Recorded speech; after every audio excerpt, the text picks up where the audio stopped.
Right, welcome to the Saturday morning Sunstone Symposium session. You are in session 322, Walking One Another Home, Volume 2 of Why I Stay. At Sunstone, we are making it a goal to build a community that allows many ways for people to express their faith. Our tagline is, "There is more than one way to Mormon."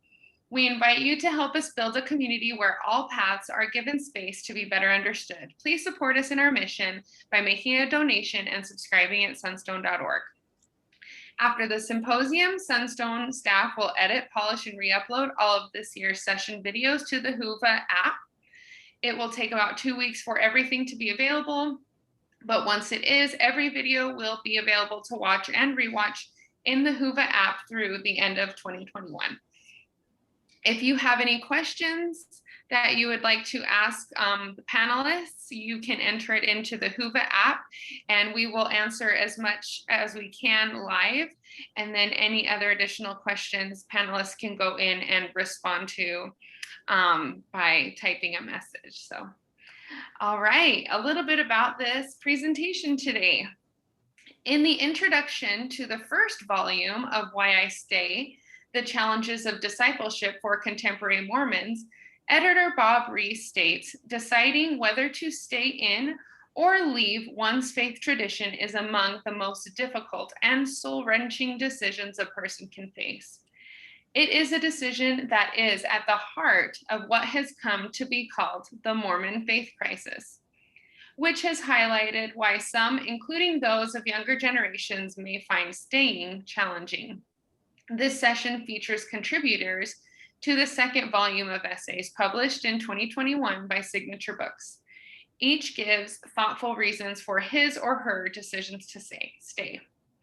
And then here are some little bios about each of our panelists today. Bob Rees, visiting professor and director of Latter-day Saint Mormon Studies at Graduate Theological Union, is the author of 2 recently published books, A New Witness to the World, Reading and Rereading the Book of Mormon by Common Consent 2020, and Why I Stay, The Challenges of Discipleship for Contemporary Latter-day Saints, Volume 2, Signature Books 2021. Philip Barlow is Senior Research Fellow and Associate Director of BYU's Neil Maxwell Institute for Religious Scholarship. He is the author of Mormons and the Bible and co-editor of the Oxford Handbook of Mormonism. Jody England Hansen is a mixed media artist and teacher. She presents regularly at Sunstone and elsewhere and has published essays in several journals about living a life of creative and thoughtful faith. She writes and works with various activists and faith groups. Charles Shiro Inouye is a professor of Japanese literature and visual arts at Tufts University, where he received an award for distinguished teaching. He is the author of The End of the World Part B and Zion, Earth, Zen, Sky. Mitch, Mayne, an openly gay active Latter-day Saint, is a national voice on Mormon LGBTQ issues. He promotes bridge building between the Latter-day Saint and LGBTQ communities to create a more accepting, inclusive culture. He works in corporate communication for a Fortune 100 firm and holds a master's degree in communication and media from Stanford University. And Mitch is not here right now. He may be able to join us later. We were just waiting to see if he's available. And finally, Carolyn Pearson is a poet, author, playwright, screenwriter, performer, speaker, general freelance philosopher. She was born in Salt Lake City and earned her MA in theater from Brigham Young University. Her most recent publication is Finding Mother God, Poems to Heal the World. All right, and I will give the floor to our wonderful panel. Thank you for being here. Thank you very much, Heidi. The second volume, Why I Stay, The Challenges of Discipleship for Contemporary Latter-day Saints, has been, as Heidi said, recently published. And I wish that it were possible for this to be a 4-hour session where you could hear from all of the contributors trying to select the ones that we might hear from this morning, depended both on variety and on the availability of some people. So I'm just really grateful to welcome those who are here as panelists, and to say what a pleasure it is to be able to speak to all of you who are zooming in from wherever you are. I sent a copy of this new volume to a friend of mine who's a leader in the church. He wrote back and said, these are wonderful essays, but I think you could use a little work with the title. And I said, oh, really? What would you prefer? And he said, well, you might consider a title, Why Would I Ever Think of Leaving? My friend Steve Bradford a couple of years ago said, I think a better title is I'm All In. Well, the question of whether one is in or out, or how far in one is something that everyone who is awake today in the Church of Jesus Christ of Latter-day Saints is aware of. To consider the question of devotion, to consider the question of allegiance, to consider the questions of belonging. These are all complicated questions. They're complicated issues, and they have become even more so, I believe, over the years. Through the years, the Why I Stay session of Sunstone has been the most popular in its 42-year history. This was also demonstrated yesterday when the normal Why I Stay session was presented at Sunstone, hosted for many years by Toby Pingree, who passed away not too long ago, and who turned the reins of this over to Dan Wotherspoon, who's continuing to make excellent choices of people who can address this question. I think one of the reasons why this session has been so popular is that it has consistently featured thoughtful and faithful expressions by Latter-day Saints from a broad spectrum of backgrounds and experiences who have given honest and balanced reasons for their continued devotion to not only to the restored gospel, but to the church. As the editor of these two volumes, which are based on the oral presentation by and large, I did commission a couple of essays for this volume in order to make reflect the greater diversity in the church today. I think that one could characterize these presentations as neither apologetic, which comes from the Latin apologeticus, meaning to defensive or justifying, or critical. That is, I think they fit within, they're not easily categorized by either one of those. That is, these are writers who see the church with open eyes, with open minds, with open hearts. And in doing so, they accomplish what Lowell Benyon called carrying water on both shoulders, by which he meant engaging both our limbic and our cognitive faculties to maturely address what it means to be an imperfect disciple in an imperfect church. I observed to a friend recently that as imperfect people, we wouldn't know how to behave in a perfect church. This imperfect church is exactly the kind of church we need in order that we might work on our own perfection. So I observed that in the introduction to this collection, that the landscape of Mormonism has changed dramatically since the first volume of Why I Stay, published 10 years ago. And that changed landscape introduces both urgency and complexity to the question of why people stay or don't stay in the Church of Jesus Christ of Latter-day Saints. Many who never expected to consider that question have been asking it of themselves and having it asked of them by others. It's not a simple question as it once was. Evidence of this is seen in the fact that some of the essays that were originally considered for inclusion, that were presented at Sunstone, were written by people who decided not to stay after presenting convincing evidence and arguments for staying. As I said in the introduction of the first volume of these essays, deciding to stay in or to leave one's faith tradition is among the most difficult and soul-wrenching decisions a person can face. Because I teach at a theological university, the Graduate Theological University in Berkeley, and because my students come from a wide range of faiths, I'm aware that every church and every faith tradition today is facing this question.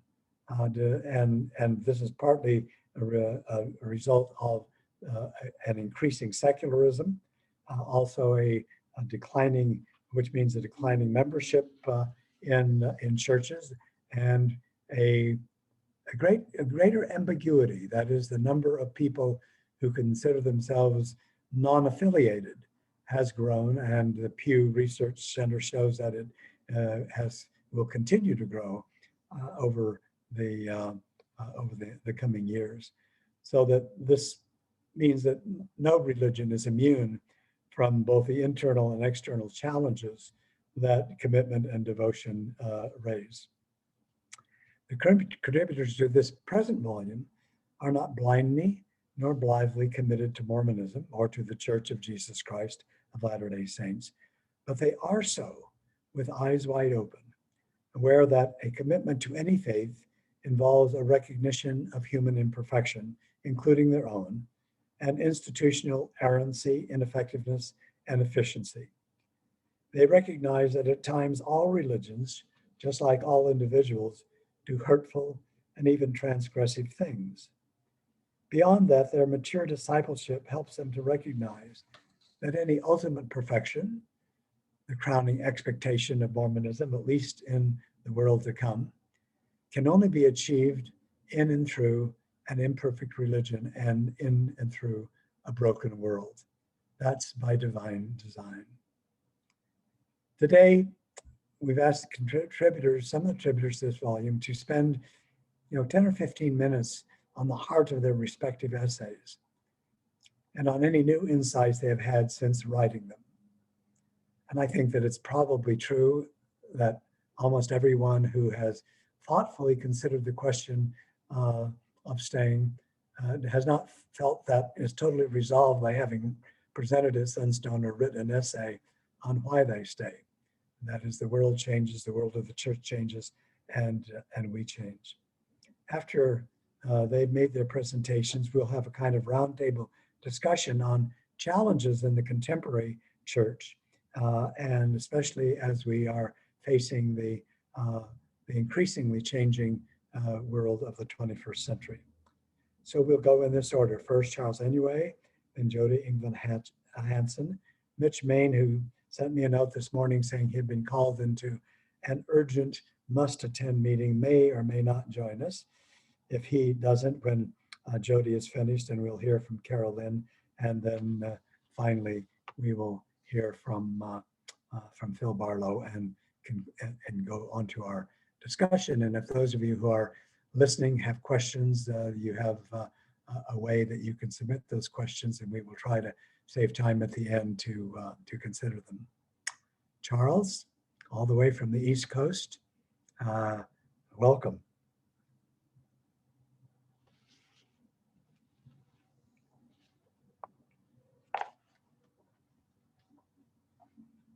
Are you on mute?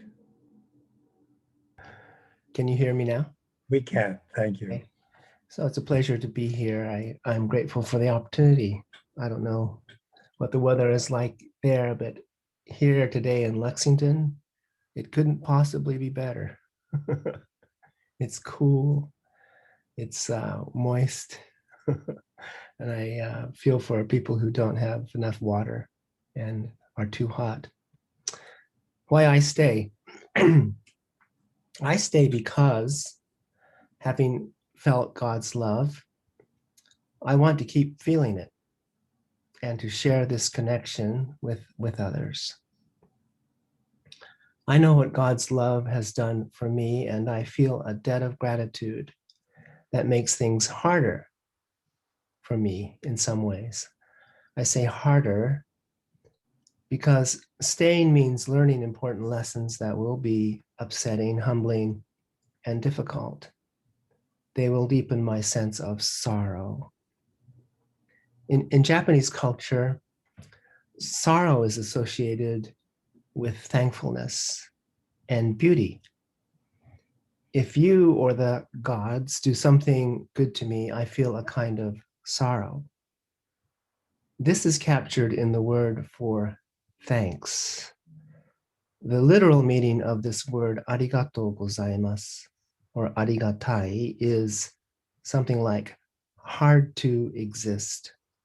Aru, to exist, to have. Arigatai, hard to exist, hard to have. By extension, rare, precious, sacred. When you do something to bless my life, you make me feel the pinch of existence. It's a kind of spiritual pain that comes from my knowing that I can't do without someone else's help. This painful sense of inadequacy is captured well in one of our sacrament hymns as the debt of gratitude. To be blessed then is to accept a sorrowful situation. It's sad to need help, and it's sad to be unable to return the favor. I remember expressing thanks to my mother as a teenager. I think it happened once. I was going on a date, but I had to work on the farm after school. When I finally got home, it was already dark. I was in a hurry, but I was relieved to learn that my mother had washed the car.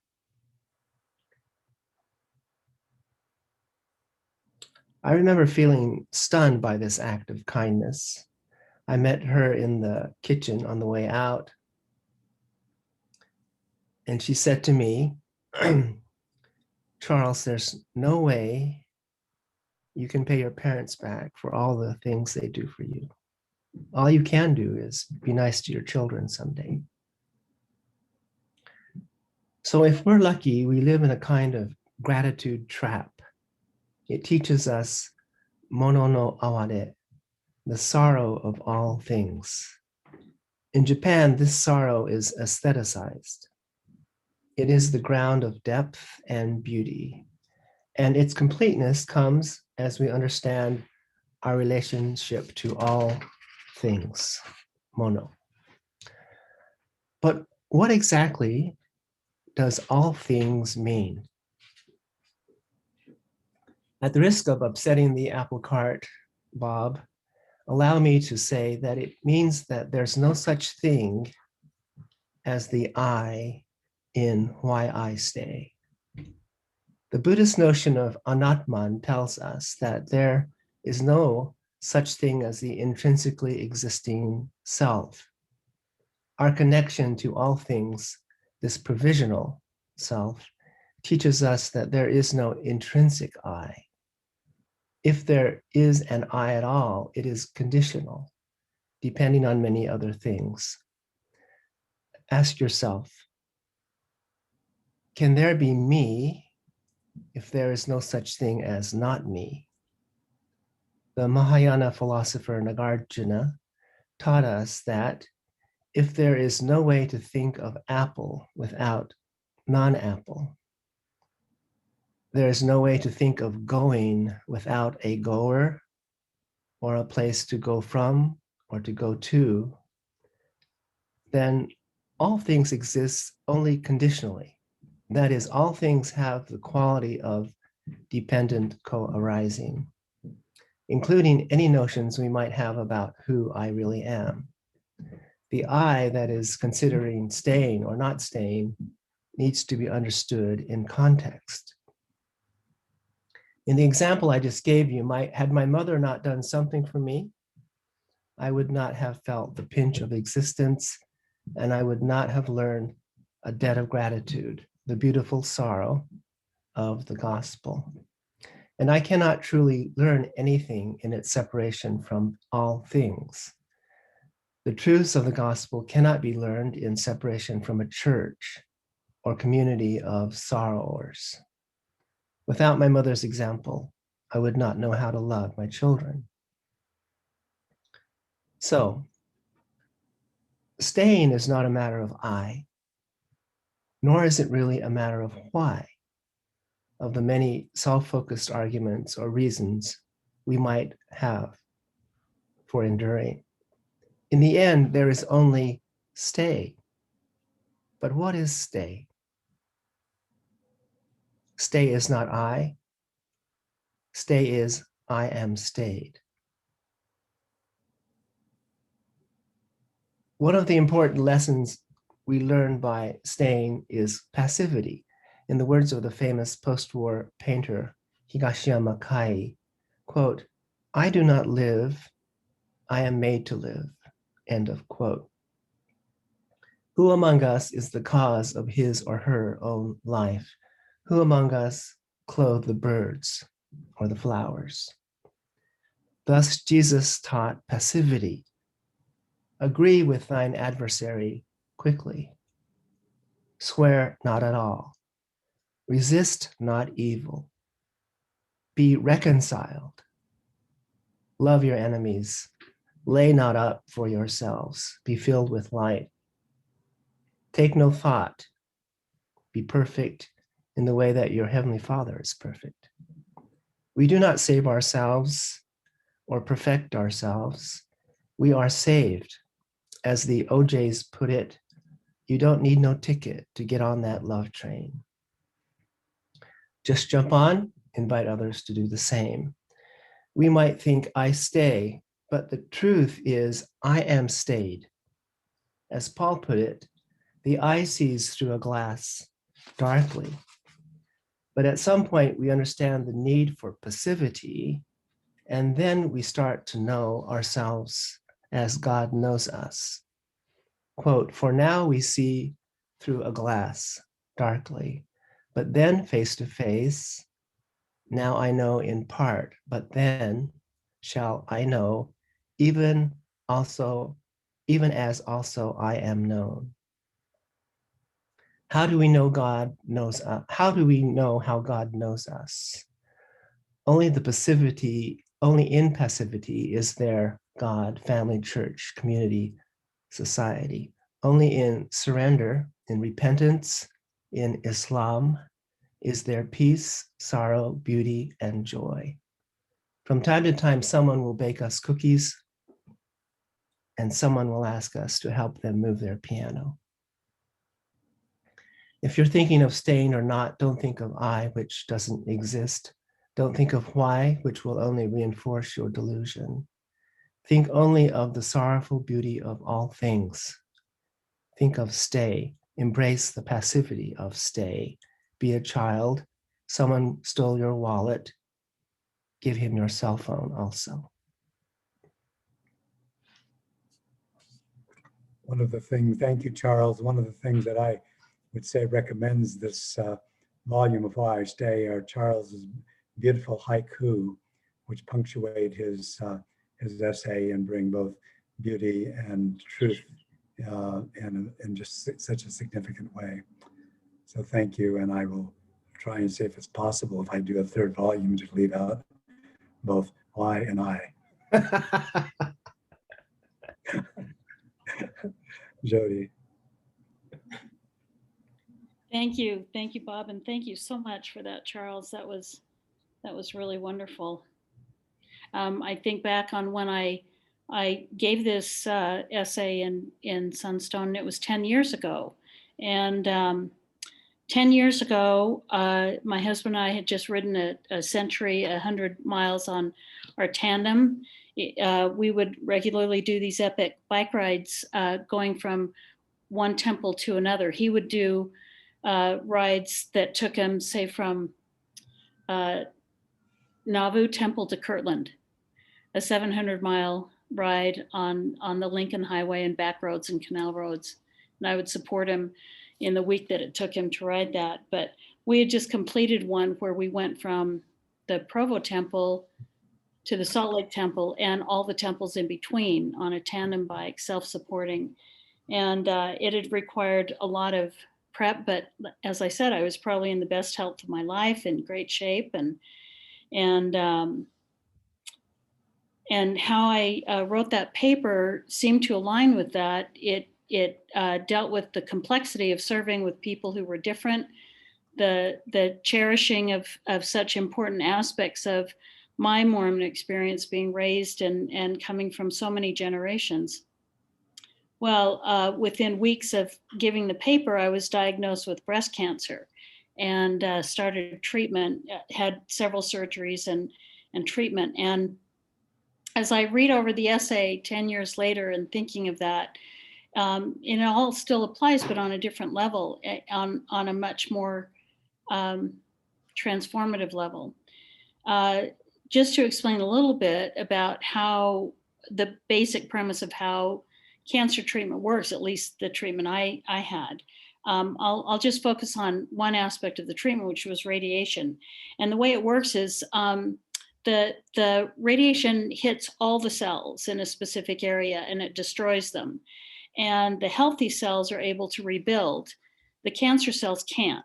And the finding the level of treatment where you hit that balance of being able to destroy the cancer cells, but enable the normal or the healthy cells to recover is the key to radiation treatment. Well, the healthy cells and the most severe side effect is exhaustion. The cells not only have to rebuild, but they have to clear out the dead cancer cells. So there is a great deal involved with that. So recognizing that there was this rebuilding, this deconstruction and this rebuilding and renewal changed a lot of things for me. Nothing could ever be the same again. And returning to what my body was not really possible. My life could not be what it was. Yes, there was grief and loss, but there was also transformation and renewal. During treatment, Mike was called as bishop of our ward in Colorado, and we saw this as a partnership calling, regardless of how other people see it. We really were partners, and while very, very carefully honoring confidentiality, we did in all ways work together to create inclusion and belonging and connection in our ward. And this was a wrestle. The pressure on leaders is to follow a certain plan and get certain results, but pastoral care cannot put that first. Pastoral care involves a much more creative and innovative means of serving and listening and being willing to put that first. And I cannot express how grateful I am for that time and what we saw happen and what it did to us. And also the devastation when there are people who just are so terrified of that. They're so terrified of anything that is not in line with what they think or what they see. And all it takes is one or two people who are so focused on that need for agreement and need for sameness, who are determined to remove anything that is not that. And over time, it had an impact. And I think of all these opposites that came together, the ministering with the marketing, the pressure to conform with the embrace of newness. I remember in the midst of one of the most difficult times, I was speaking at an event alongside Lynn, and afterwards sharing some feelings, and we embraced, and I was crying, and in the moment she brought her hands up onto the top of my head and gave me this spontaneous blessing. And what that opened up for me, this reminder that we do what we are called to do, even in the moment we are called to do it. And in that moment, we bring life and we increase this experience of living, even in the midst of so much mourning and pain. And I have those experiences because I am a part of this Mormonism. It cannot happen without community. It cannot happen without commitment. But in the end, the few people who could not handle having diversity and inclusion held sway, and under deep experiences of deep betrayal and pain, basically Mike and I, our voices were removed. And I had this experience at the end of a week of so much feelings of betrayal and pain, where I wondered, how am I going to enter this house? Again, this home of my beloved Ward family, after this has happened. And I was on my knees pleading to know, what do I do? What do I do? And this idea of staying wasn't really there. It was not, and leaving wasn't really there. And what I experienced was this sitting with, this God that I experienced of sitting with me, and this message from them that said, you don't have to go anywhere. You don't have to be anywhere. You don't have to stay anywhere. You don't have to do anything. Wherever you are, even if you never leave this place, I'm with you. I'm with you. This hurts, and I hurt with you, and I'm sorry for this pain, and I am with you. And if you choose to go, wherever you choose to go, I will show you how to feed and be fed. And then through this, what I experience is, why are you waiting for someone else to somehow tell you where your calling is? Why are you waiting to be told where you are to serve? It is people who have told you where to serve. It is people who have told you you can't serve there anymore. But I tell you something else. And you will know. You will know. And when you need to ask, then ask and I'll show you.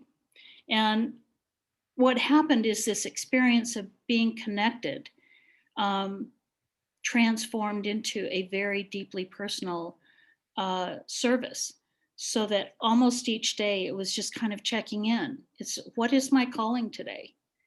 And I didn't rely anymore on how to stay involved or connected to my community because of what a calling or assignment was. And it became something more in line with an adventure or a journey or a creative process. And sometimes a place of devastation, of deep woundedness, and sometimes exhilaration. We chose to move from Colorado back to Salt Lake.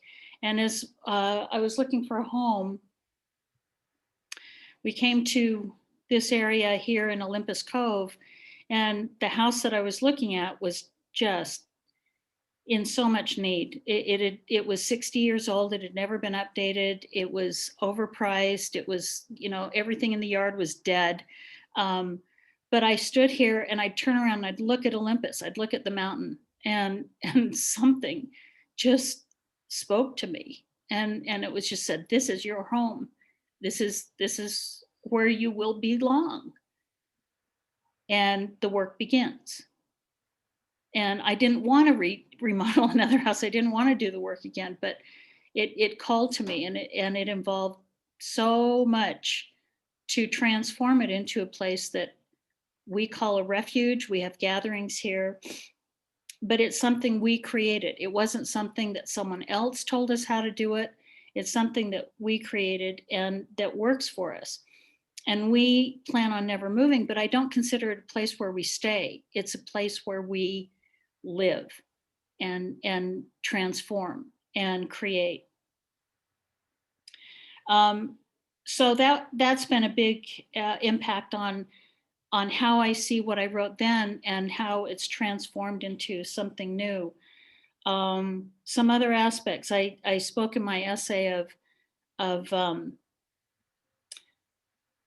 church community being a place where I experience sitting amongst diversity, and sometimes people who are so radically different from myself even in ways that I might consider harmful, but I am serving with them, and we dialogue in the midst of that because we are in community.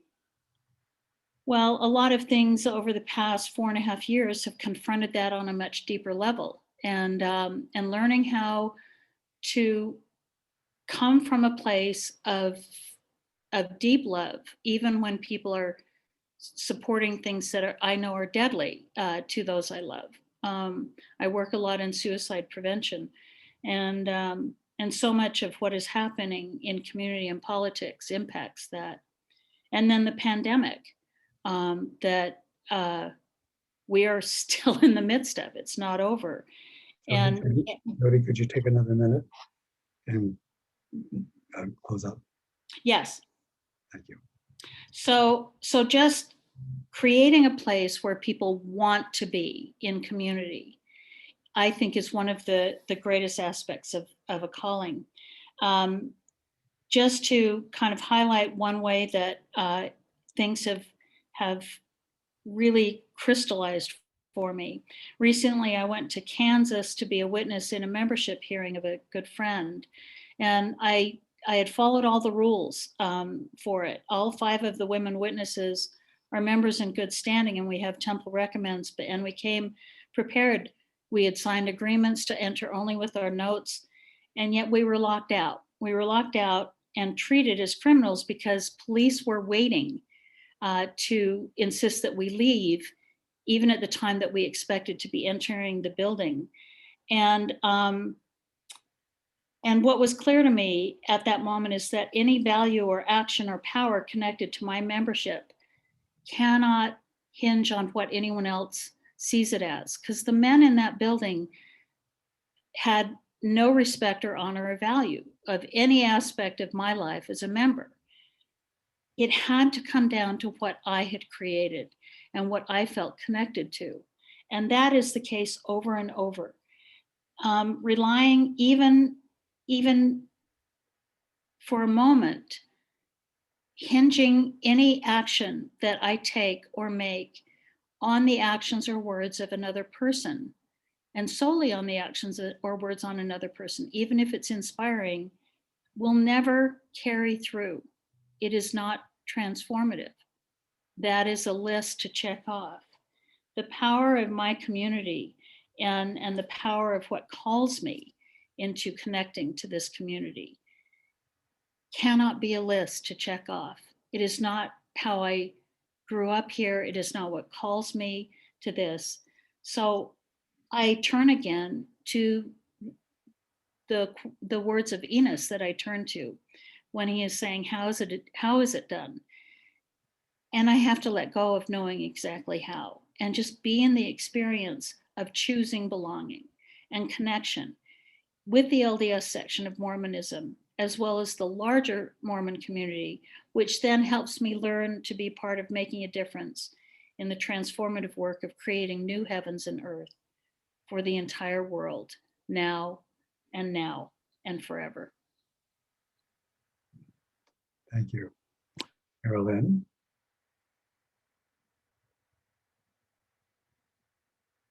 You're muted, dear. And that's the first thing we should all learn. Never mute ourselves, no matter where we are, no matter in which church meeting we're sitting or conflict we're engaging in. Do not be mute. Thanks to all of you for being here. Boy, this is a subject that is just so pertinent, because so many are indeed leaving. One of my best friends just last week had her name taken off the rolls. And so many of my dear friends and family have, and I wish them only well, and I bless them as they find a new journey. I have indeed made a decision to stay. And as I indicate in this the essay in this fine book, Why I Stay, there are 2 major reasons, founded both on my firm belief that the simplest way to define God, even literally, is that God is love. Meaning to me that where I see love happening, I am seeing God present. Where I do not see love happening, God is not present. So that in any church, in our church, in the Catholic Church, in Islam, everywhere, wherever love is happening, God is happening.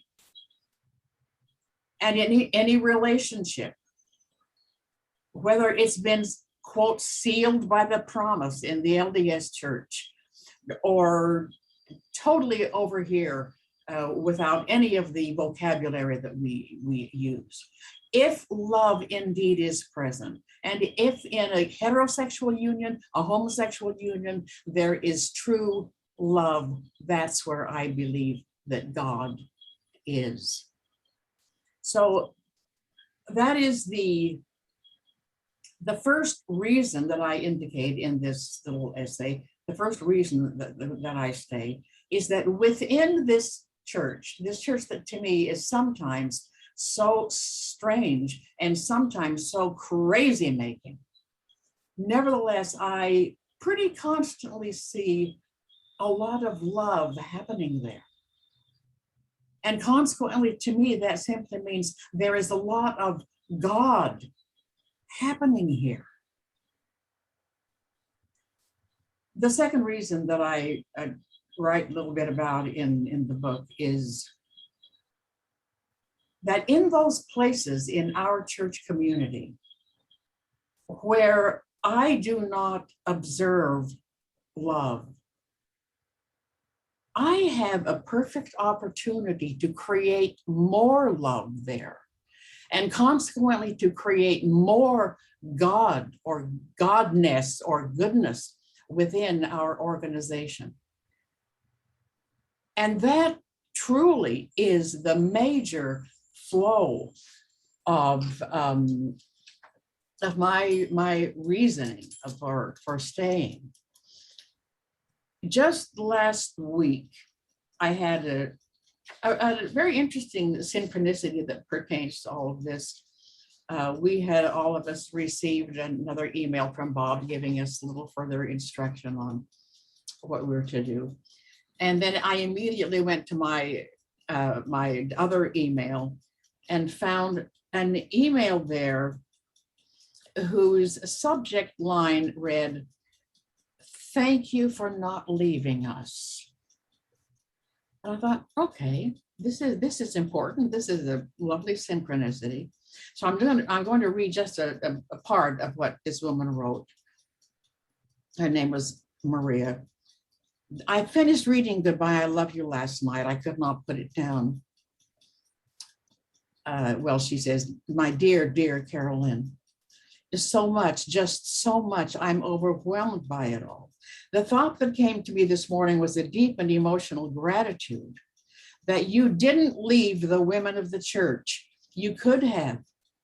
You had so much to process and learn and experience, but your willingness to give back again to those asking for more from you, always. You have given us so much about love, about listening, about open arms. I won't read all of this. Your voice has power to me because you've asked the same questions that I have. Thank you for staying. Thank you for writing. I have tears running down my cheeks. Thank you for your love." And just a little tiny bit of what I wrote back to her. "And now I have tears too, dear Maria.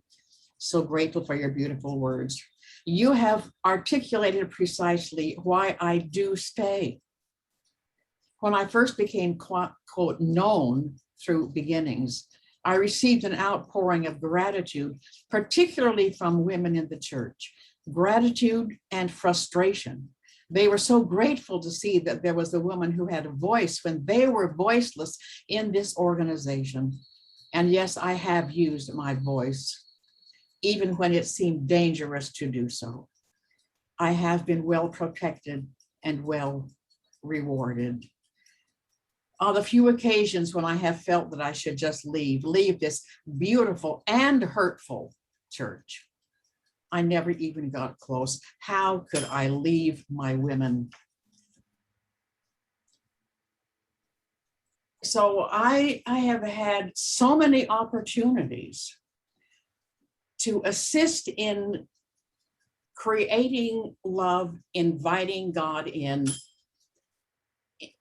just because of what is in front of us. And I liked what Jody said a minute ago, that we don't have to wait to be called to do whatever. And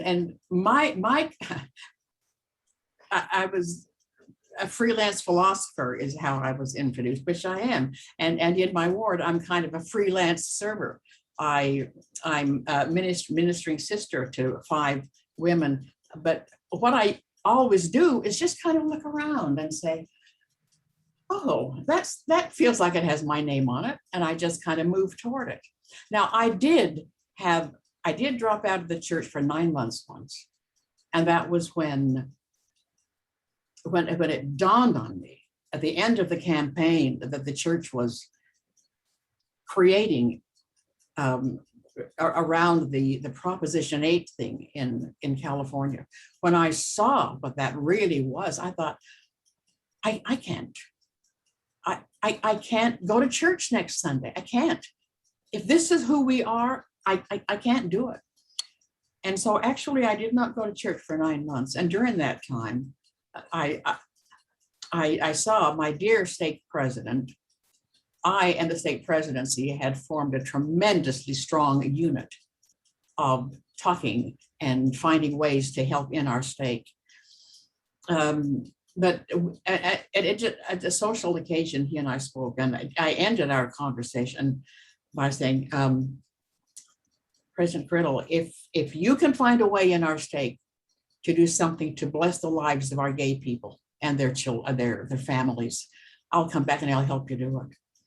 And he lit up and he said, well, that's something to think about. So anyway, to shorten all this, that's what happened. And we ended up doing some tremendously strong work in our stake.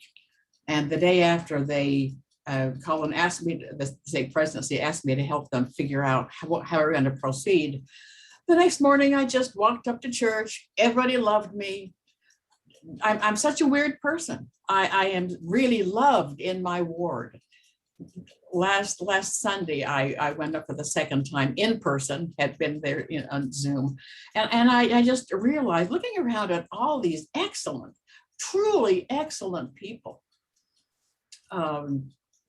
this is a fine place to be. Look how many of them love me. Look how many of them I love. So that, I think, is my strongest intention of why I stay and why I will stay. Not only has the subject of our dear queer brothers and sisters been given to me, not by my request, but by whatever, unless it was which my dear husband Gerald insisted it was, that we volunteered to do this thing. But that is another area that I have had a wonderful opportunity to serve in. And then also for this other subject that I was called to before I was called to that particular subject, that of seeing where in our church how we employ and how we disregard women. That is where I have been called even more, I think, than in this other subject. And I'm doing that now. I have just done that with the book that was mentioned, Finding Mother God. There is a large hole in our love when there is a hole in our theology that ought to be bringing us the balance of deity as male and female together, two as one and one as two. That we're just on the very beginning. And it's not happening up here, it's happening down here with women like me. And I'm so grateful to have that opportunity. I had an opportunity to point out the visceral horrors that women today experience with polygamy.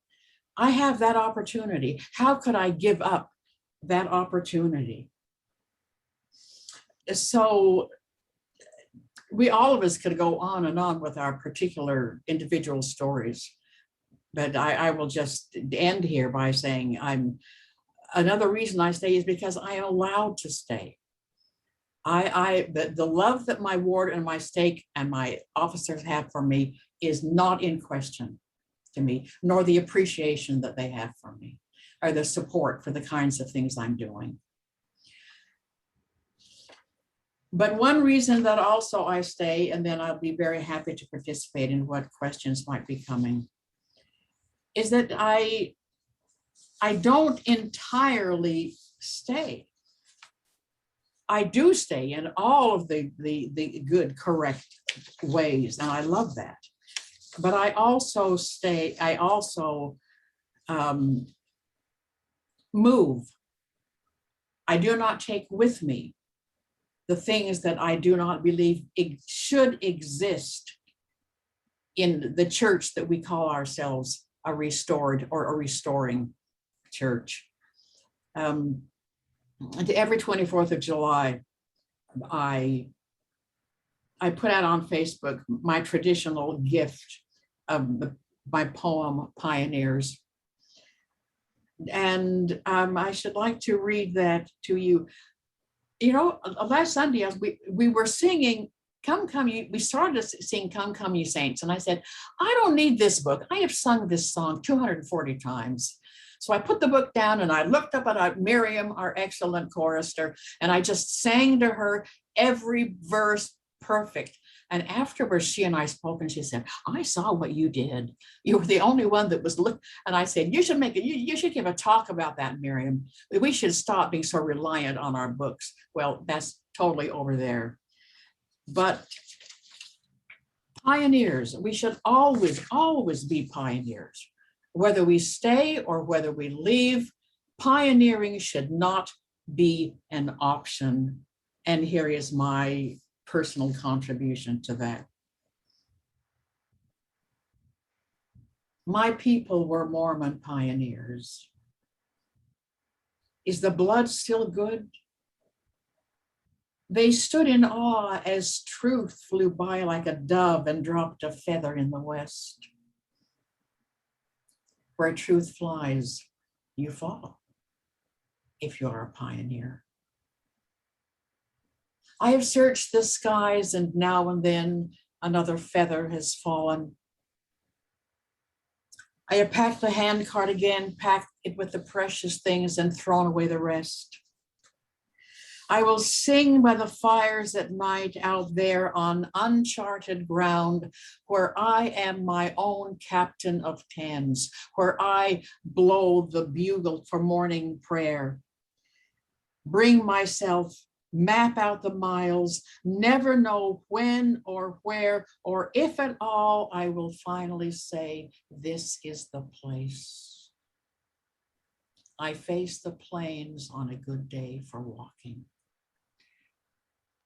The sun rises and the mist clears. I will be all right. My people were Mormon pioneers. Thank you, Carolyn, for a lovely poem. And Phil?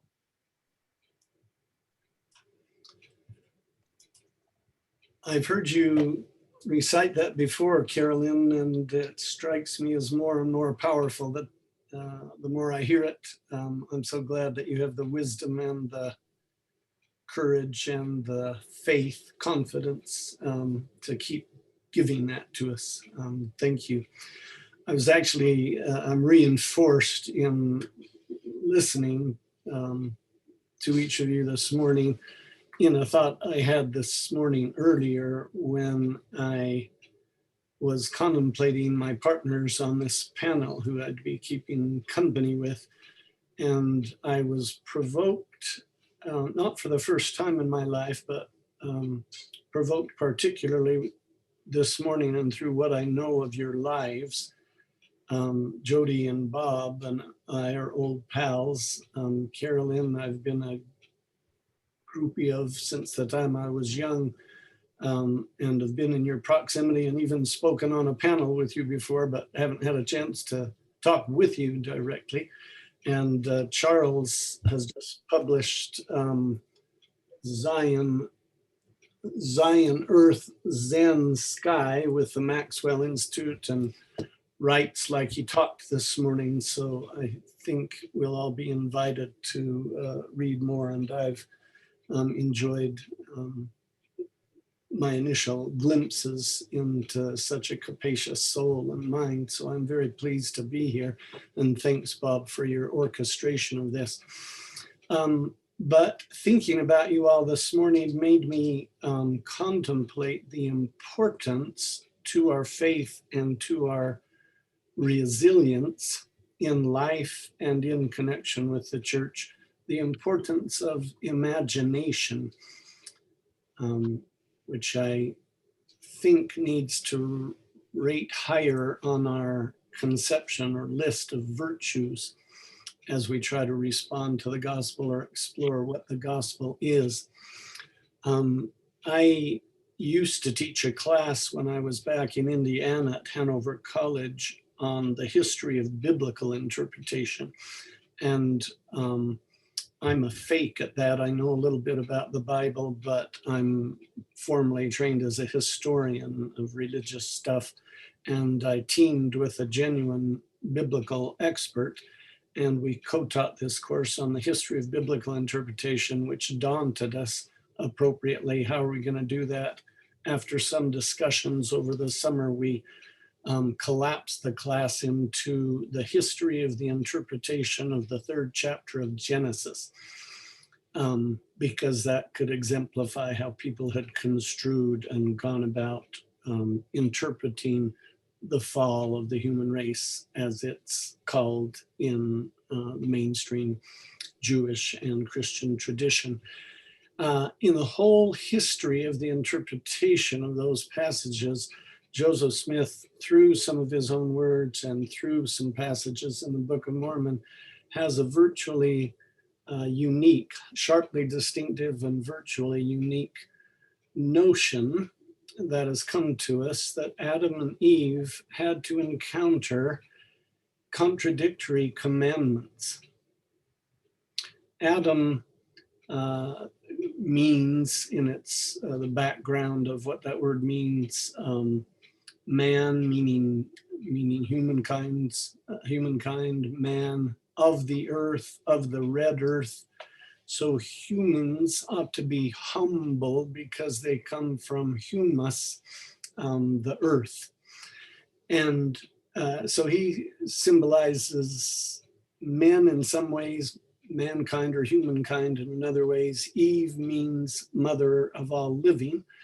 And so they're representative figures of the human race, and their experience in some ways in those Genesis passages is symbolic of the human condition, human experience. And so construed through that framing, I think it's part of the human experience and essential human condition that we experience the collision of contradictory correctnesses, contradictory principles, contradictory commandments, even from the divine, and that it took Adam and Eve, and first and principally Eve, to encounter this contradiction and navigate it, to adjudicate it. And that took, I think, some strength, some courage, some seeing, some angst, some hand-wringing, some prayer and petition, perhaps. But it took some imagination. I think of the book of Job, which is much cited and never read in our tradition in its entirety, or rarely read. That Job, which is, I say that to say it's actually a very complex and rich book, not a simple tale about shut up and have faith and patience. And Job's worldviews available to him and to the writer of the book were when he was an innocent man, even a perfect man in some translations of the early verse or two of the book, have it that Job was innocent and then suffered untenable, intolerable sufferings. And one option for him in response, urged upon him by his wife in the story, was to curse God and die. This is untenable and unacceptable. And the other option to him in his ancient worldview, or the worldview of his time and place, was to acknowledge his sin before God. But we're told from the outset that that sin wasn't there, and his friends urge him so pressingly that they want him, even if you didn't sin, admit your sin, grovel before God, collapse, and say, kick me again, God, if you need to. That sort of misconstruction of humility and faithfulness. So his worldview presented him with a possibility of choice A or choice B, and the brilliant or inspired writer portrays Job creating an option C, where he won't let go of God and he won't falsely acknowledge and grovel. And somewhere in that tensive space, the book works itself out in an interesting and challenging to interpret sort of a way. So again, the importance of imagination in thinking how we will stay amidst contradiction, or if we're clever enough to hear Charles deeply, think how we are stayed and what our relation is, how we are de facto prepositions in, under, around, through this experience, our brothers and sisters in the gospel. I know everybody on the panel because I've read you and heard you or talked to you, and I know almost all of whoever may be listening to us this morning will have experienced pain, grimacing, even writhing in the course of navigating our way in the world and with the church. And there are, I've learned through formal published studies that we have available, but also several decades of people in my office, something of the general categories of those struggles and those pains. Some of them are much broader than we typically are aware of in our own faith tradition. Some are as broad as humanity, or of all Christianity, or of all religions. One, for instance, is what I call God rage. We know what road rage is, but it's part of the human experience. To experience God rage, that's as old as human history. It's as old as we have access to ancient civilizations, going back, for instance, to the famous Epic of Gilgamesh, which is older by a millennium and more than Homer or the Bible in the form that we have the Bible. Suffering is so great in personal lives and in human history, which is soaked to its core in blood and heartbreak, as well as awe and wonder and goodness. Suffering is so great that, as some philosophers have said, the only excuse for God is that God doesn't exist. And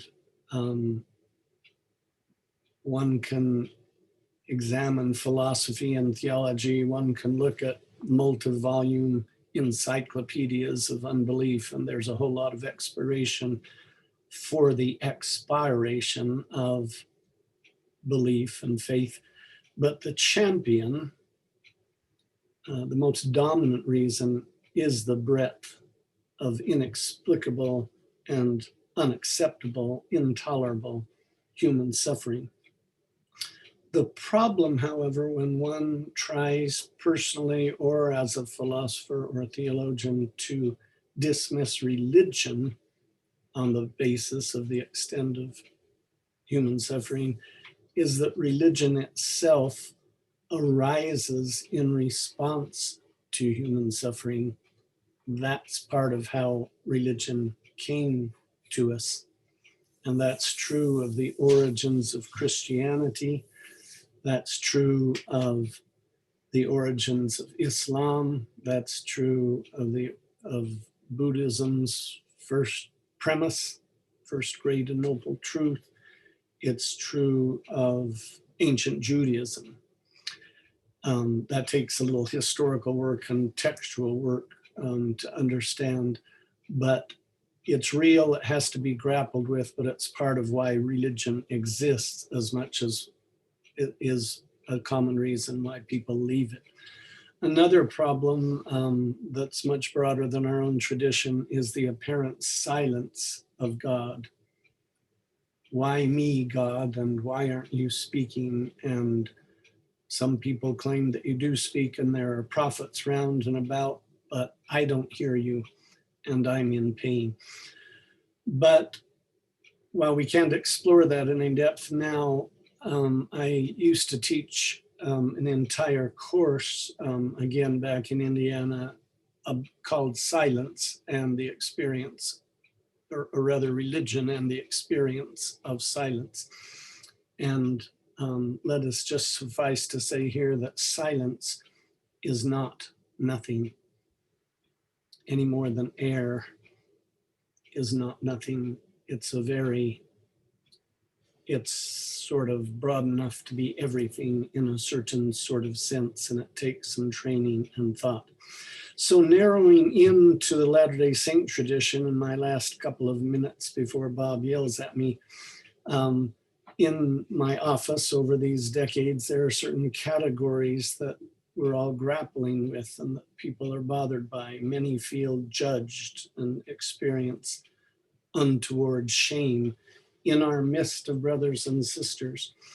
There's social issues of gender and race particularly, or the environment and why are we not doing more as a church to construe environmental crisis that may lead to our enormous detriment or demise in the next century or two. Why don't we construe that more as a moral exigency?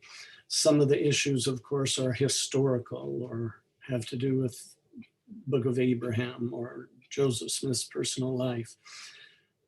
Some categories of difficulties have to do with the fantastical nature of many of the claims, as the famous skeptical Latter-day Saint philosopher Sterling McMurrin used to say, angels don't give gold plates to farm boys. That's so outrageous. And Latter-day Saints struggling with their tradition sometimes struggle with the fantastic. And a final category I'll mention is a kind of a malaise, a lovely word that the French gave us that is as vague as it sounds and means vagueness, but younger people are not asking, as Joseph Smith was 2 centuries ago, which church is right, so much as they're asking why church. They're experiencing church as boring, as inauthentic, as not a space to have adult conversations with real questions and real discussion, or just a general sense that the church doesn't speak to them. So let me just conclude with this one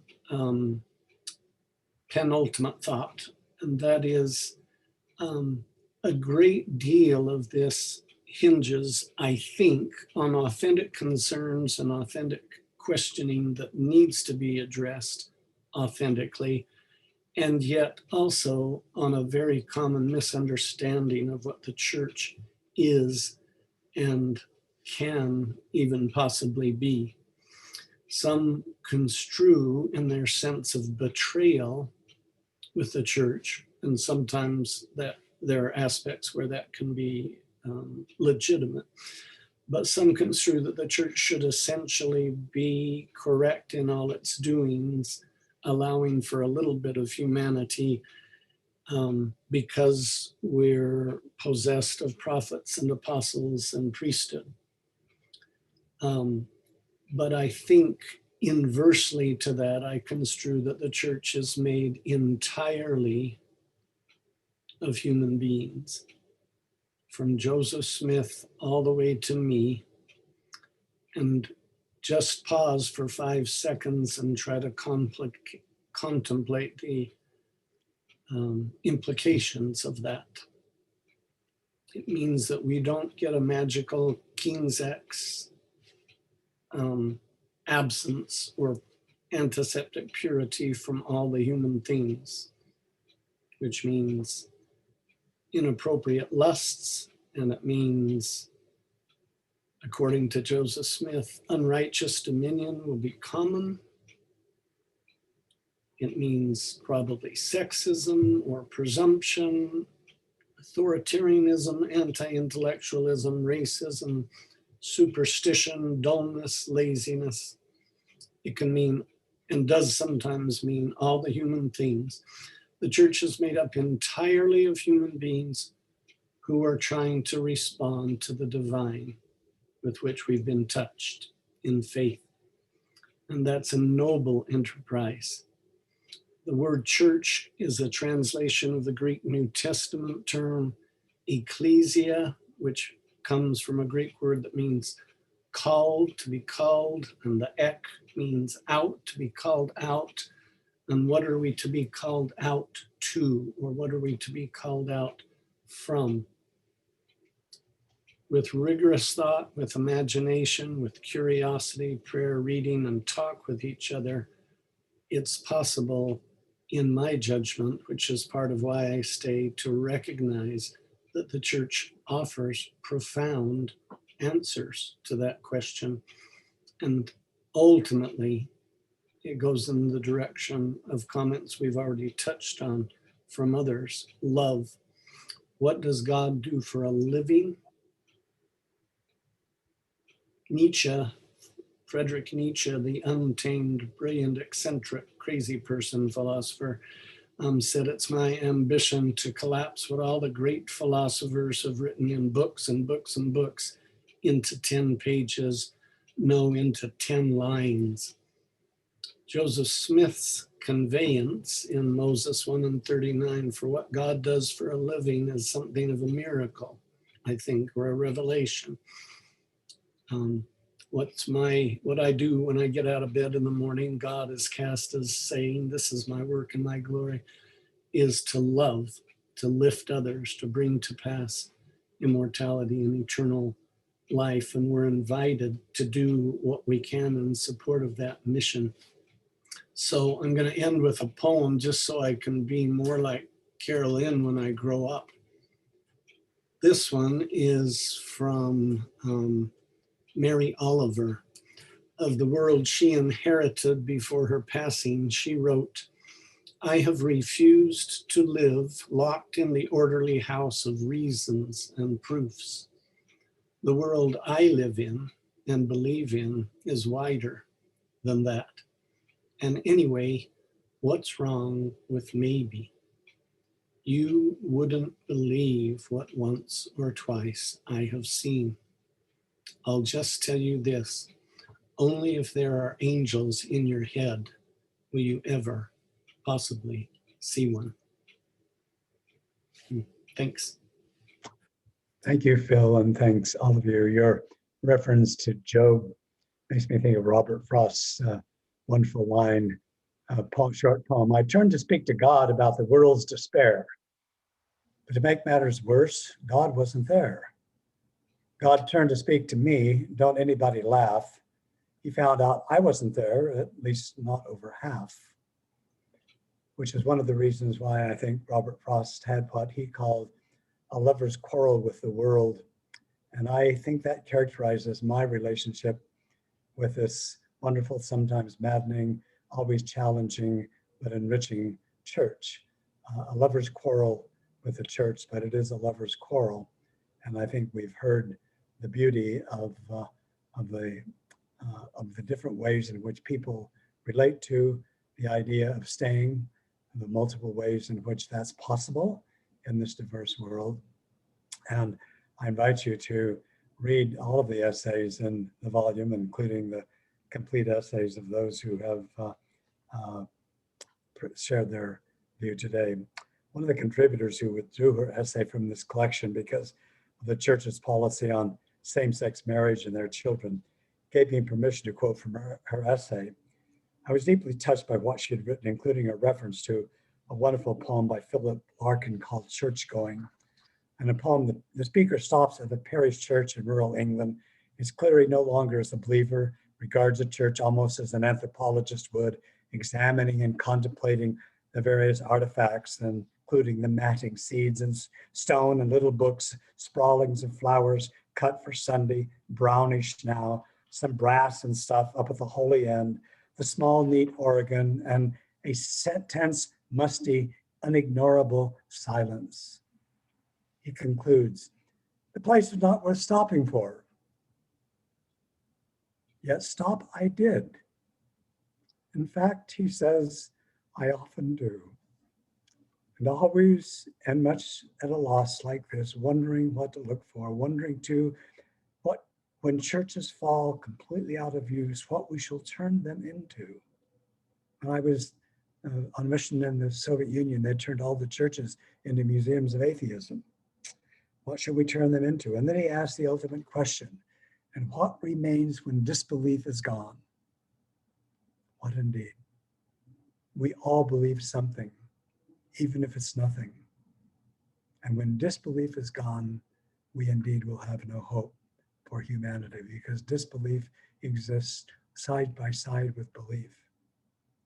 And observing this church, he says, a shape less recognizable each week, it symbolizes what he sees as the decay and death of belief itself. And yet, in leaving the church, he says, it pleases me to stand in silence here, a serious house on serious earth. And in this essay, this lovely Latter-day Saint says, I stay because most Sundays I find myself in a serious house on serious earth, where my most important compulsions meet and are robed as destinies. Since I am forever surprising a hunger in myself to be more serious, I find I gravitate with it to this ground, my ward, the small, rich world, which for me has become my church.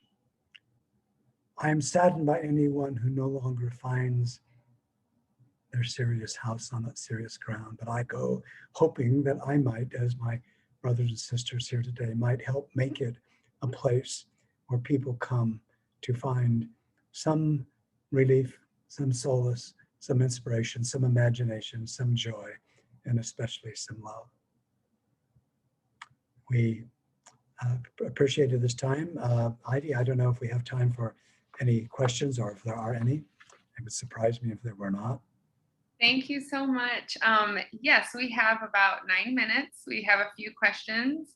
There are definitely some things in the Q&A asking to reach out to some of you panelists, thanking you. So I encourage you to look at those, and if you can see those things that are for you. One of them, with many people agreeing and commenting, can we all agree that Carolyn Pearson is a prophetess? Mrs. Pearson, you always move me to tears and feeling. The tears are full of love and acceptance, and the love is directly from the divine. And that came from Alicia Hall. Here is a question that if any of you would feel comfortable answering. I feel the need and desire to stay. I am a Mormon. Mormonism has formed, raised, and carried me all my life. I have learned to let go of some of the hurtful parts of church, yet I still struggle letting go of some others. For example, I have let go of garments, but can't make myself to drink coffee, and I really want to try it. As you stay, do you follow all doctrine and dogma? How have you let go? Any of you would feel comfortable answering or giving some thoughts on that?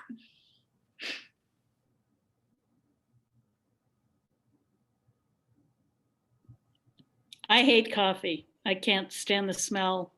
I don't even like coffee, ice cream, or candy, but that's just how it's been since I had to serve coffee at 5:30 in the morning to a convention hall when I was 15. No, that's one of my points, is that you create your own journey, and no part that does not work and is not true needs to be a part of that journey until it is true. And somehow thinking that if I don't fit in to the norm, I have to therefore do everything that is not the norm is no more healthy than thinking that every word that a person in a position says must come directly from God. There is no all or nothing. It's everything always, I think. And no matter how you live that path, there will always be those who pressure you to live it their way. Straight and narrow literally means wide enough for one. Your path is only wide enough for you. And while you share walking, we help each other home by honoring each individual path that can only be yours. And so I'm hoping that, there is not a pressure to non-conform any more than there is a need to succumb to conform.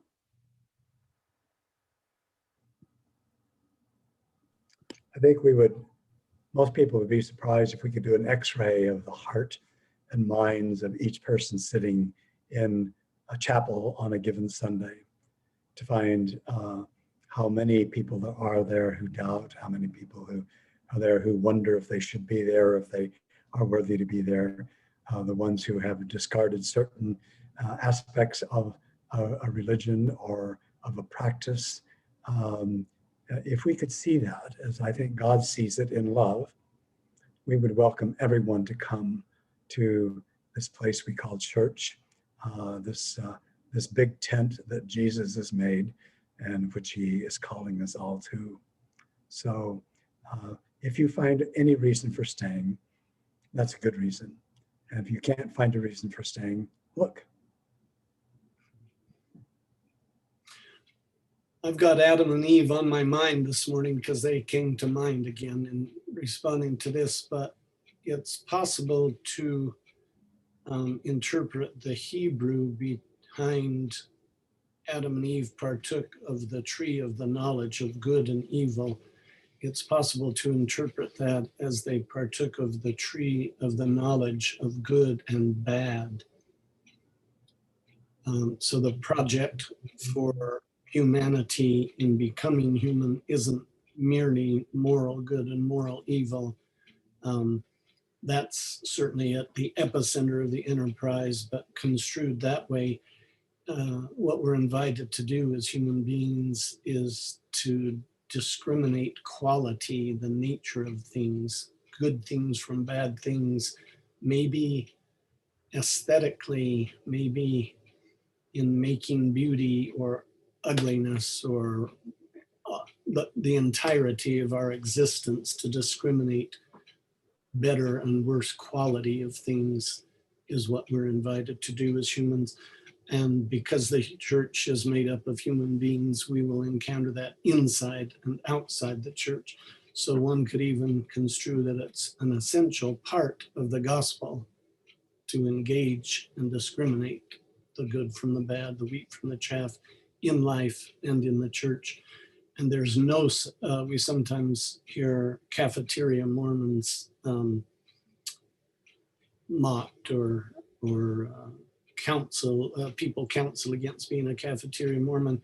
I might say this thing that could be unpopular. I think there is a danger of giving away too much and being so on our own path that we lose connection with some essentials of the gospel. I don't think that's silly, but there is no such thing as a person who is not a cafeteria Mormon who has to do what Jody just said. In some sense, you have to embrace what you can embrace.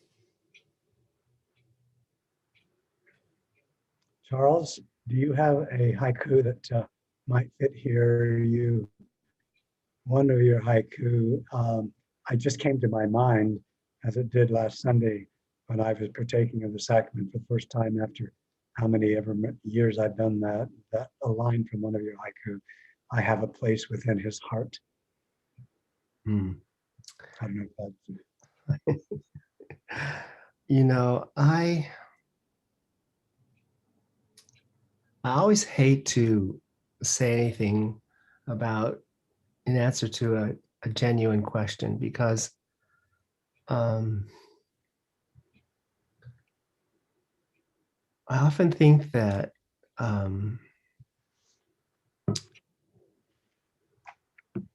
I, for one, belong to a different intellectual tradition. And so I often say things that are confusing. And I have to tell my students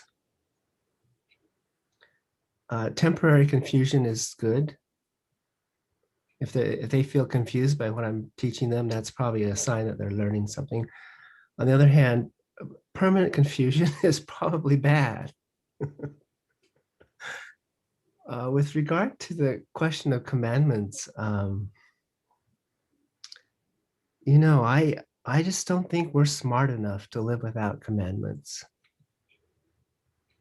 I'm not, you know, if I think about my experiences, the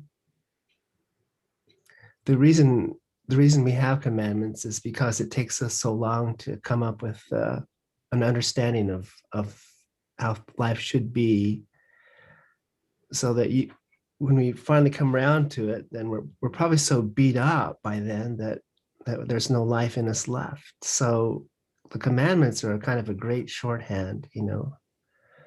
With regard to drinking coffee, you know, I must confess that I drink decaffeinated coffee all the time.